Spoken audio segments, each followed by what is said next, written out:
ശബരിമല സ്വർണ്ണക്കൊള്ള കേസ് അട്ടിമറിക്കപ്പെടുകയാണോ? ഞാൻ ഇങ്ങനെ ചോദിക്കുമ്പോൾ ചില സംശയങ്ങൾ നിങ്ങൾക്ക് തോന്നാം.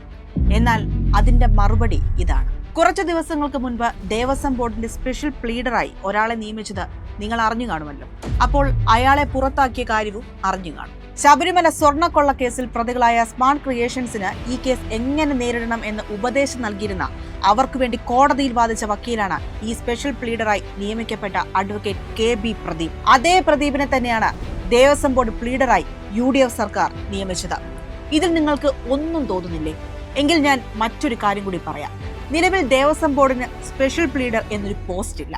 ഇയാളെ നിയമിക്കാൻ വേണ്ടി മാത്രം സൃഷ്ടിക്കപ്പെട്ടതാണ് ഈ തസ്തിക. സാധാരണ പ്ലീഡർമാരെ AG അഥവാ അഡ്വക്കേറ്റ് ജനറലാണ് നിയമിക്കുന്നത്. അത് നിലവിലുള്ള പ്ലീഡർ പോസ്റ്റുകളിലാണ്.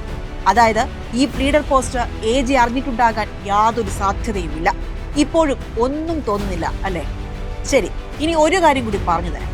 എങ്ങനെയാണ് ഒരു പുതിയ പ്ലീഡർ പോസ്റ്റ് ഉണ്ടാകുന്നത് എന്നറിയാമോ?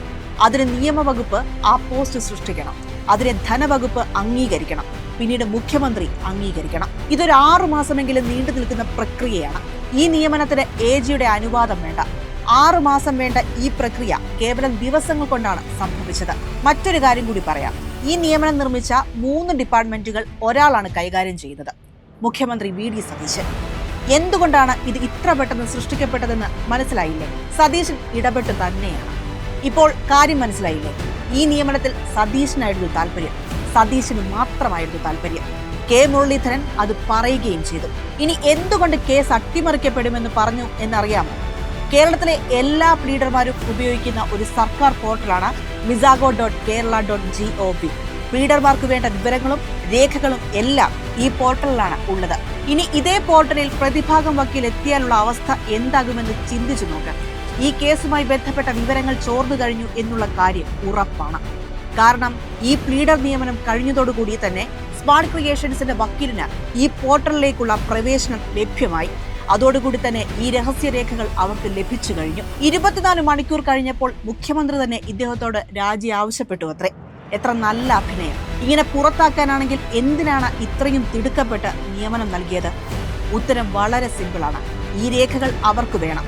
അത് സതീശൻ നടത്തിക്കൊടുത്തു. ഇനി സതീശൻ മുഖ്യമന്ത്രിയാകുന്നതിന് മുൻപ് നടത്തിയ ഒരു മംഗലാപുരം യാത്രയില്ലേ, ആ യാത്രയിൽ സതീശനൊപ്പം ചാർട്ടേഡ് വിമാനത്തിൽ യാത്ര നടത്തിയത് ആരാണ്? ഈ സ്വർണ്ണക്കൊള്ള കേസിൽ SIT ചോദ്യം ചെയ്ത വ്യക്തി റെജികുമാർ. ഇപ്പോൾ മനസ്സിലായോ എന്തുകൊണ്ടാണ് സ്വർണ്ണക്കൊള്ള കേസ് അട്ടിമറിക്കപ്പെടുമെന്ന് പറഞ്ഞതെന്ന്? ഇനി ഒരു കാര്യം കൂടി പറയാം. മുൻപും പറഞ്ഞിട്ടുള്ള കാര്യമാണ്. സ്വർണ്ണക്കൊള്ള കേസിൽ പ്രതികളായ ബെല്ലാരി സ്വദേശി ഗോവർദ്ധൻ ഉൾപ്പെടെയുള്ളവർ ഒരുമിച്ചുണ്ടായിരുന്ന പബ്ലിക്കിൽ അവൈലബിൾ ആയ ഒറ്റ ചിത്രമേ ഉള്ളൂ. അതിൽ അവർക്കൊപ്പം സോണിയാഗാന്ധിയാണ് ഉണ്ടായിരുന്നത്. ഈ ഡോട്ടുകൾ കണക്ട് ചെയ്താൽ നിങ്ങൾക്ക് യഥാർത്ഥ ചിത്രം വ്യക്തമാകും. അതിന്റെ അവസാനം എന്നത് ഈ സ്വർണ്ണക്കൊള്ള കേസ് അട്ടിമറിക്കപ്പെടുന്നു എന്നുള്ള യാഥാർത്ഥ്യവും.